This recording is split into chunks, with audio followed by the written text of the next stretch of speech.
Selamat sore. Terima kasih atas kesempatan yang diberikan kepada saya.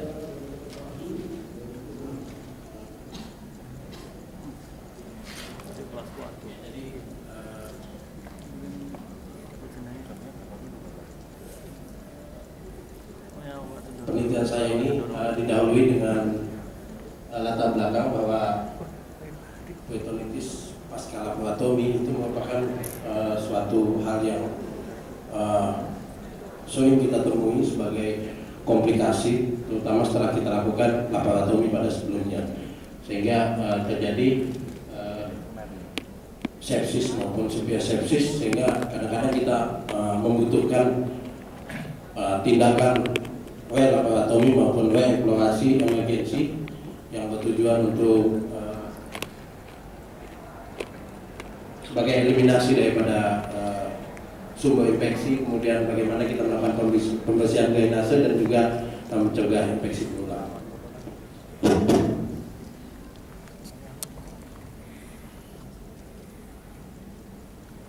Insidensi sendiri di USA terjadinya peritonitis pasca laparotomi itu antara 9,3 dalam 1000 kasus yang ada di UGD, dan biasanya 12-16% merupakan suatu komplikasi daripada bedah elektif setelah dilakukan laparotomi.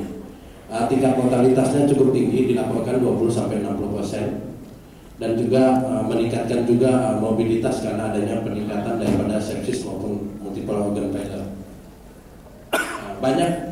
Sebetulnya banyak cara yang kita gunakan untuk memprediksi daripada bagaimana mortalitas dari pasien yang dilakukan laparotomi maupun eksplorasi di GD. Misalnya status ASA, kemudian APC dan lain-lain. Tetapi pada dasarnya prediktor ini biasanya dipergunakan oleh anestesi di ICU dan rumit. Kemudian di sini pada tahun 1990 ini Copeland memperkenalkan metode POSUM, di mana dia membentuk untuk suatu prediktor yang biasanya dipergunakan untuk dokter umum. Dan apabila melihat daripada skema yang ada di metode POSUM ini sendiri, mudah diaplikasikan, objektif dan tidak rumit. Mengenai keakuratannya cukup akurat. Mungkin terbagi atas dua bagian, yaitu parameter fisiologi dan parameter pembedahan, di mana parameter fisiologi terdiri dari 12 item, sedangkan parameter pembedahan ada 6 item. Ini mungkin pembagiannya, artinya dari pembagian dari masing-masing parameter fisiologi maupun parameter pembedahan. Kemudian untuk mortalitasnya sendiri ini ada rumus sendiri dan biasanya diaplikasikan dalam kalkulator. Sudah dibentuk, yaitu 0,13 kalikan skor fisiologi, kemudian ditambah 0,16 operatif skor, di mana angka prediksi mortalitas yang didapatkan merupakan angka rata-rata dari mortalitas, kemudian dikalikan dengan jumlah pasien untuk menemukan angka mortalitas kumulatif atau expected death di sini, diberikan tanda E. Sedangkan untuk observasi ini yang kita temukan dalam kenyataannya meninggal. Kemudian dibagi atas rasio, yaitu kurang dari 1 sama dengan 1 atau lebih dari 1. Untuk tujuan daripada penelitian ini sebetulnya kita untuk melakukan apa indikasi daripada laparotomi emergensi di UGD, dan juga bagaimana keaktivitasnya dan bagaimana prediksi mortalitas daripada operasi yang dilakukan di emergensi pada pasien dalam keadaan sepsis yang mengalami koagulansi.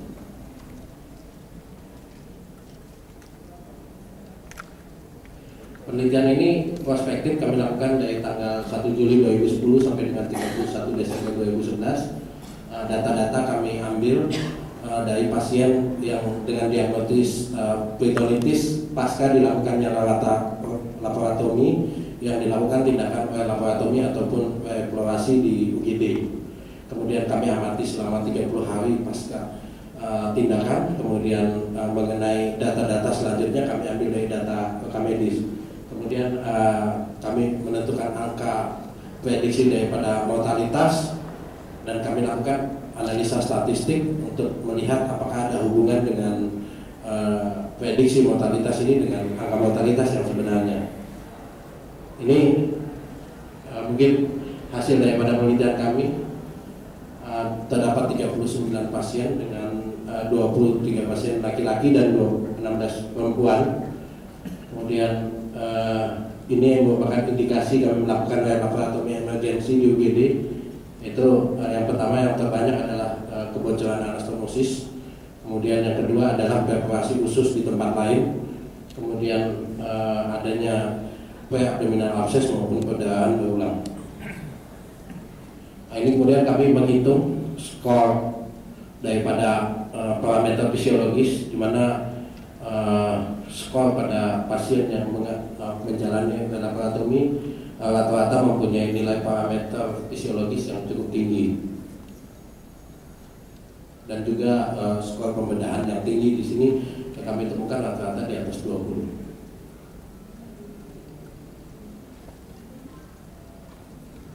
Sedangkan ini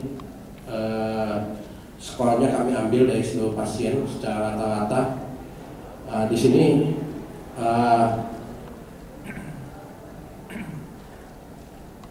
pada pembahasan pada parameter fisiologis yang tinggi, jadi rata-rata pasien yang kami temukan itu berada pada nilai parameter fisiologis yang cukup tinggi, yaitu lebih dari 30.